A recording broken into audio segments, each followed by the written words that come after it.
So apparently, to make a bit more money, Butch Cassidy's family took a job just a few miles south from where they lived at Marshall's Ranch.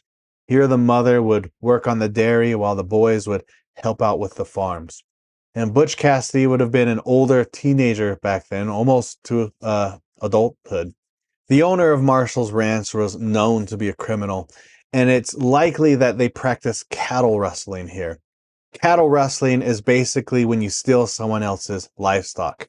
Cattle, sheep, horses was the worst offense, but it was an easy criminal activity to get into. You'd be out in the wilderness, no one around for miles and miles and miles, and you'd see someone else's cattle, and you would justify just taking a couple for yourself and not worrying about it.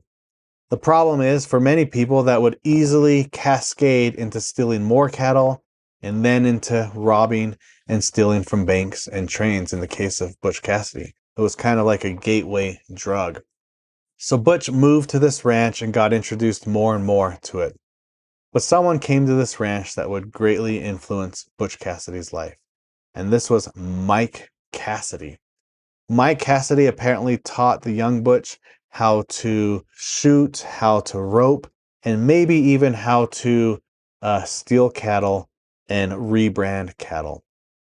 In Mike, Butch saw someone who was free, who was not tethered to the land, who can pick and go where he chooses. Butch apparently wanted that lifestyle.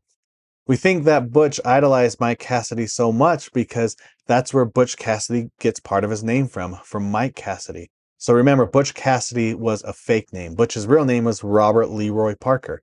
And throughout his criminal career, he would choose fake names.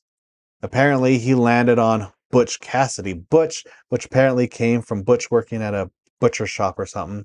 And Cassidy, which came from Mike Cassidy. Just an example of how much Mike Cassidy affected Butch. So Butch Cassidy's mom, seeing these bad influences happening in her boy's life, decided to move him back to Circleville and get away from these problems. But the damage had already been done. And Butch, around the age of 18, late one evening, came to his mom to give her some bad news.